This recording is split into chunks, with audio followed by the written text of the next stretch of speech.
My name is Nalundi Luwaya, and I studied at UCT. I studied a BA Law, so I hold a Bachelor of Arts degree, an LLB degree, and I'm currently completing my LLM at UCT. Currently, I'm a researcher at the Centre for Law and Society based at UCT. The work of the centre focuses on understanding the intersections between how people live their lives and the type of laws that people are living their lives under. Particularly, I work with the Rural Women's Action Research Project, which works in the rural areas of South Africa, so in our provinces that are rural. And my work revolves mostly around understanding how women are crafting solutions to securing their own land rights in the challenges that they face around the law, but also the challenges that they face when it comes to their ability to access land. I was born in a small place called Firgrove, which is just between Somerset West and Stellenbosch. My parents work for a family that has a small holding there, and that's where I grew up, spent most of my childhood. I was schooled in Somerset West for my primary school years and in Stellenbosch for my high school years. I then came to UCT after taking a gap year, which I spent in Germany as an au pair. I guess some of my best childhood memories are what it was like growing up on the farm, really insulated from what was happening at the country at the time. So I was born in 1985, which was the year of the state of emergency, but had no real sense of what that actually meant and what the country's dynamics were at that point in time. And I guess what really stands out in my head is the very first time that I sort of realized that I was different from the family that my family works for and whose children I had grown up alongside. Was I think we had gone to what is now the Artscape Theatre in Cape Town, but used to be the Nico Milan Theatre at the time, to watch some ballet. And I remember having a moment sort of looking around and realizing that I didn't look the same as the other people who were at the theatre on that day. And from that moment, I think I started to understand that there was something else at play here. Obviously not a full grasp, given that I was a child, but yeah, there's something about that memory that really is quite distinct for me when I contrast it with sort of how I grew up, very secure, very not isolated, but insulated. And yeah, I often sort of look to that moment as the beginning, I think, of a different direction for my life. I guess the biggest motivation for me was my parents, is my parents. I am the first of my family to have gone to tertiary and the first of my family to have graduated with a university degree. So I had nothing to draw on in terms of people who'd gone ahead of me or had done this before me. But I was, in a very, very special way, able to draw on my parents. Although they couldn't relate to the experiences that I would have been having at university or what that was like, I guess the biggest driving force in my life was about making sure that they were proud of my actions.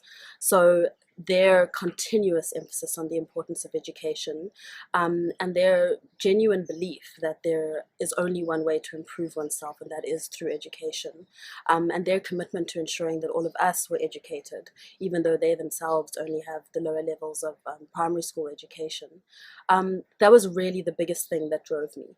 A lot of the stuff that you experience at university was familiar, of course, because I'd been to school with children for whom this was the norm and who had parents who had experienced it.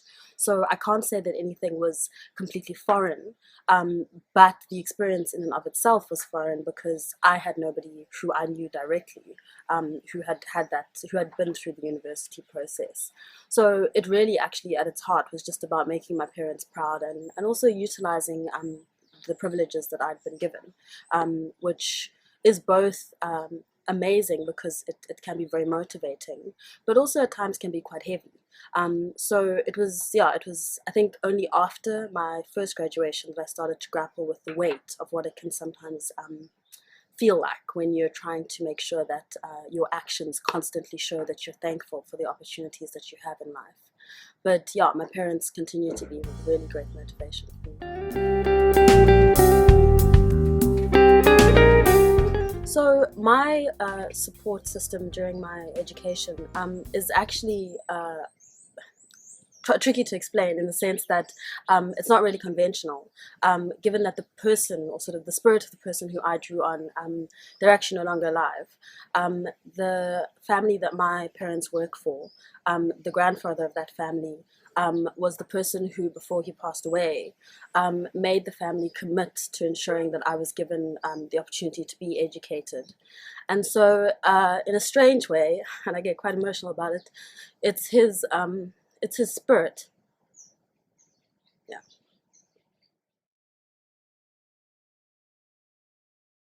I guess my vision for the Braids is to create a space where young women can feel empowered, and a space in which young women can find out who they are and what it is that they bring to the table. I really, really believe, really deeply within me, that there's a role for everybody. And not all of us are supposed to occupy the spotlight, and that's fine, because there is no spotlight without the backstage crew, if you will.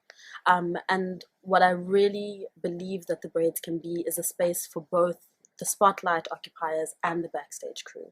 And it's a space where people can be their genuine selves, and grow into themselves, because I think that getting to be who you were meant to be is a continuous process of growth. And my hope is that the Braids would be both a place for that to germinate, but also a place where that can grow and blossom and bloom into its fullness, and where people will be supported. Because without a space to really discover who you are and what you're supposed to bring to the table, it's very easy to keep your light hidden.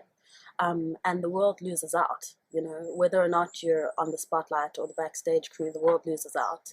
And the state of the world at the moment is such that we just can't afford to lose out on anyone's light. So yeah, I think that the Braids has a crucial role to play in creating that kind of space.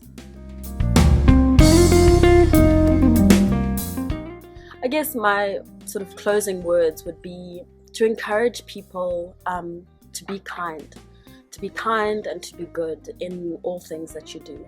So I think the biggest thing for me is about putting into the world an energy that is positive, that is kind, and that is hopeful. And I would hope that those who become part of the Braids initiative would find that energy here and would seek to reflect that energy to the rest of the world.